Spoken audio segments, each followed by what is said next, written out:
Hello there my RPG lovers and welcome to another video. WoW killer was quite possibly one of the most overused terms in gaming for a while. Every single MMORPG that was coming out after World of Warcraft adopted this term as their main marketing strategy. Claiming to be a game killer is not an uncommon term in general, even when it doesn't make any sense. Remember when Two Worlds claimed to be an Oblivion killer back in 2007?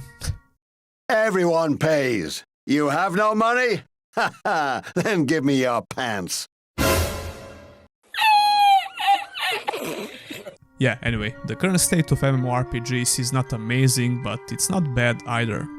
World of Warcraft is still on the top, pretty much, and no other MMORPG managed to claim this ridiculous title. But what if I tell you that the true WoW killer was supposed to come out in 2013? The initial budget of $100 million, a couple of well-known Blizzard developers in the studio, along with some other well-known and respected names in the gaming industry, and EA as the publisher. Those are just a couple of very interesting things about Project Copernicus, but the game itself was a lot more interesting. Project Copernicus was the code name for this MMORPG. It was developed by 38 studios from 2007 to 2012. This was supposed to be the first game within Kingdoms of Amalur universe. Actually, the name of this MMORPG was supposed to be Kingdoms of Amalur, and you're going to see this name in all of the videos I managed to find about it. That might be a bit confusing because we already had Kingdoms of Amalur RPG back in 2011. A few years ago we got a remastered version of this game along with a brand new expansion not so long ago.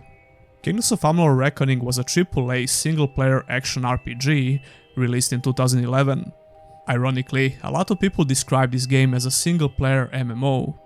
But originally, Project Copernicus was supposed to be the first game that releases within this universe, before Reckoning. These two games share the same lore, which was quite extensive actually. Robert Anthony Salvador, a well-known D&D writer, created the 10,000 years of backstory and history for this Amalur setting with some friends in Dungeons & Dragons group. The backstory's large scope was insisted upon Salvatore, who wanted a cohesive and compelling setting. Pretty much all successful MMORPGs have an established lore and setting, and it seems like Project Copernicus was on the right track with this. I would even argue that the setting and the IP in general is far more important than the storyline in an MMORPG.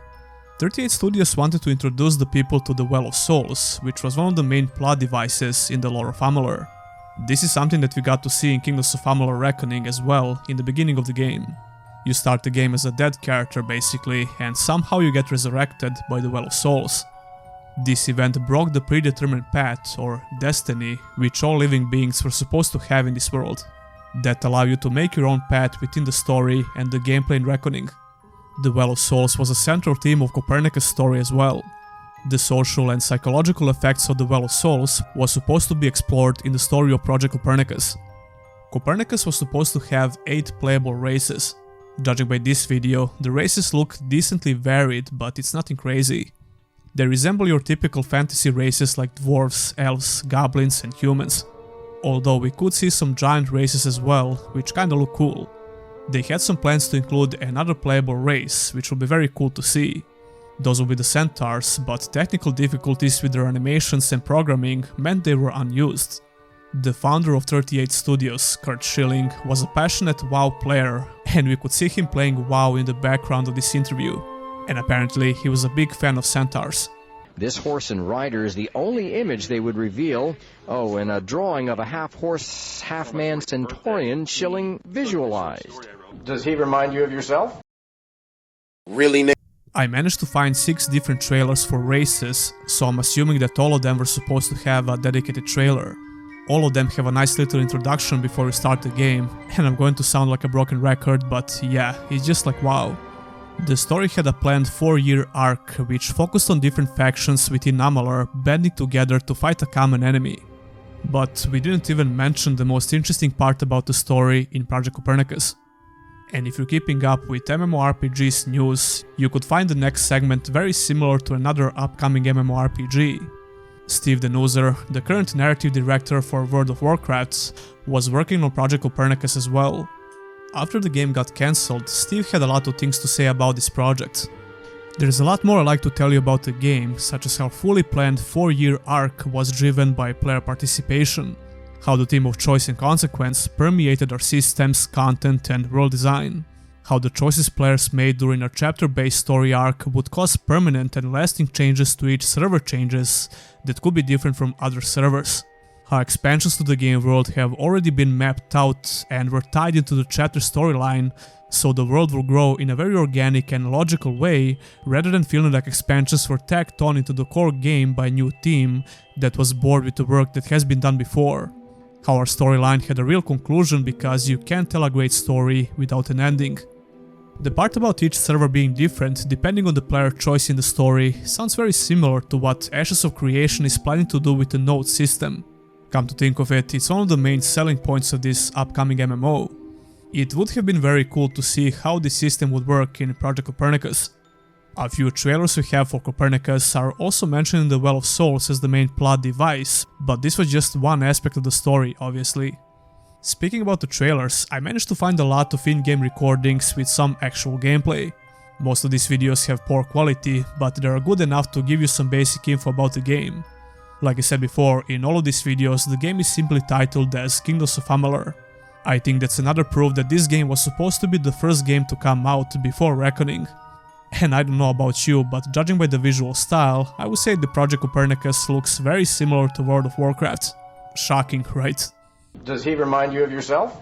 I'll play you some more clips from the game where you can see the resemblance with Kingdoms of Amalur, but they definitely went for that highly stylized look similar to World of Warcraft, especially when it comes to playable characters. Actually, pretty much everything else as well. I consider that design decision to be very smart, since games like this tend to age a lot better. Despite the obvious resemblance to WoW, there are some very impressive scenes from these trailers. For example, the Jolted Hands and Valiant cities look phenomenal, the artistic style and the overall design of these cities is breathtaking. Even today, after all these years, this looks amazing. And we don't even have the full HD version of these clips. That just goes to show you how the artistic style is way more important than the sheer graphical fidelity. And if we take a look at all of the trailers for different capital cities, it's obvious that all races would get a dedicated capital. These cities looked amazing from the trailers, they are packed with detail and all of them have a very distinctive look. Besides 8 playable races, you could choose between 12 different classes, and apparently not all races are able to be certain classes. That's nothing unusual for an MMORPG. 38 Studios didn't hide the fact they want to compete with Blizzard. Copernicus was intended to be a market rival to World of Warcraft, aiming for a deeper narrative and distinctive art style, and being the basis for a multimedia franchise based on its world and lore. If we take a look at some of the successful MMORPGs of today, there is definitely a place for such MMORPGs. MMORPGs with a strong story and lore, I mean. Elder Scrolls Online and Final Fantasy XIV would be the best examples. Both of these MMOs have a strong emphasis on the narrative and quests. I personally prefer Elder Scrolls Online, but that's a totally biased opinion because I'm a huge fan of Elder Scrolls in general. And I especially like it because you can play ESO like a single player RPG if you wish. Although the same argument could be made about Final Fantasy XIV, I guess, which I also played by the way. I don't talk a lot about MMORPGs on my channel, even though I do play them. Anyway, back to Copernicus. So what about the gameplay? Well, I'm glad you asked. When I first learned about Kingdoms of Amalur MMO, I was really hyped, especially because of the action gameplay. Kingdoms of Amalur Reckoning was heavily praised for its action gameplay. Action gameplay was something that a lot of single-player action RPGs were struggling with, especially back then. Reckoning had some issues, but a lot of people would agree about the quality of the action gameplay, which was refreshing for this genre. So naturally, you would expect something similar in Project Copernicus. However, the only video we have about the combat clearly shows the tab targeting system. It's a very low quality footage, but we can clearly see that action is based around tab targeting. Bear in mind that this was a pre-alpha footage of the gameplay, so it's probably not the best example, and the combat will probably change a lot in the final version of the game. To be perfectly clear, I don't think that tab targeting combat is bad, especially when you combine it a bit with some skill-based abilities that you have to aim, like in, you guessed it, World of Warcraft. Guild Wars 2 had a similar idea for the combat, and it works great in that game. But I'm pretty sure I would be really disappointed with this design decision as a Kingdoms of Amalur Reckoning fan. The player in this footage is obviously clicking on his abilities, which really triggers me, because everyone knows that you should keep buying your abilities. On a side note, we can see the early version of the game's UI, which was designed by Irina Pereira.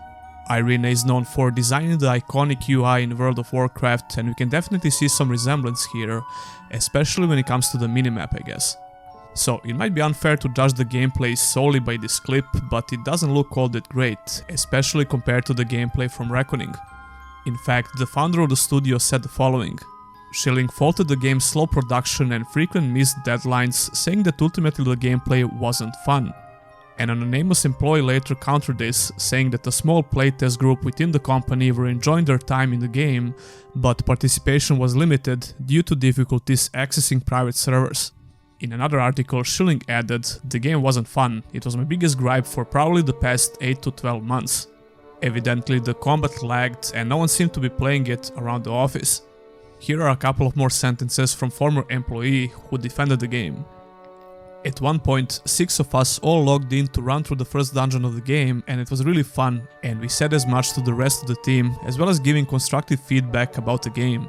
There will be frequent groups playtesting the game outside of regular work hours, and from my experience at least, it was thoroughly entertaining. The last playtest, 2 days before the debacle, was immensely fun. For instance, the Sorcerer was a marriage between the WoW Warlock and the Diablo Necromancer, summoning up to 8 pets to heckle enemies. You could make the pets explode, dealing acid damage, have them tank targets, sacrifice them for health and cast spells on their own. The last playtest of the company, literally 2 days before the debacle happened, was immensely fun. It was the first time PvP was in the game and many of us did not want to stop playing. It was the first time that there had been a company playtest where we had to force ourselves to get back to work, where the game was really fun, the servers were smooth and the quests and zones were starting to feel polished. Those are some interesting observations. Now, I might sound like an asshole, but if all of them played the game like the person from the clip, I wouldn't take their opinion that seriously. I mean, don't get me wrong, 90% of people used to play WoW like this back in vanilla. People didn't even know what key bindings are, and they used to click on their abilities, turn the camera with the keyboard and stuff like that. That's exactly how this clip looks, and it could be very old. Project Copernicus was developed from 2007 to 2012, so we can only speculate about the original date of this gameplay. The bottom line is, the clip makes the gameplay look pretty boring, at least for the Hunter class, but that also really depends on the player. In game's defense, even the most amazing combat system can look really bad if you let the game journalists play it for a while. According to some info from Wikipedia, Project Copernicus was around 75% done when it was cancelled. That's actually very sad when you think about it. Before I started researching for this video, I thought they were not even close to that number. But after taking a look at all of these clips I found, I don't find it hard to believe, even though we don't have a lot of combat footage.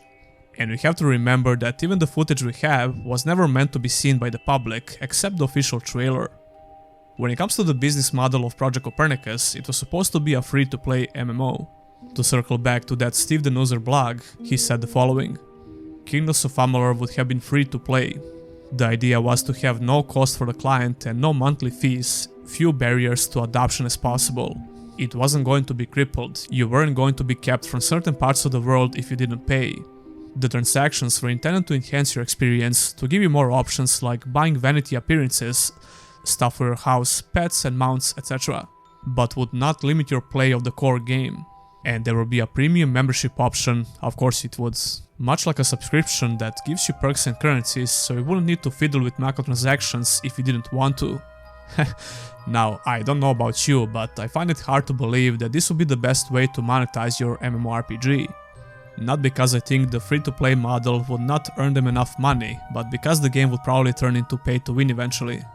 I think the vanity items and visual progression is very important in all RPGs, and especially in MMORPGs. Same goes for mounts and how it sucks that you would have to pay instead of earning them in the game. I mean, the game would probably have mounts outside of the store of course, but let's be honest, mounts in the store would look 10 times cooler. The deeper we dig into the story about Copernicus, the crazier it gets. Like I mentioned before, Project Copernicus was supposed to be the first Amalur game to come out, but it wasn't. That title belonged to Reckoning, which did pretty well for a new IP. They managed to sell 1.3 million copies in 3 months, but the game needed to hit 3 million units sold to just break even on development costs. That was a major hit for the company, and it's ultimately what sealed the fate for Project Copernicus as well. 38 Studios went to Delaware's bankruptcy court and they tried to salvage what they can in the face of $270 million debt, which is like $360 million today, adjusted for inflation. This debt almost bankrupted the entire state of Rhode Island because 38 Studios took a $75 million loan from the states. After 38 Studios declared bankruptcy, Rhode Island took all of the assets for Project Copernicus and they put it up for auction alongside the rest of 38 Studios' assets. That auction wasn't successful, and check this out, a single person had to remain at the company until someone buys the IP.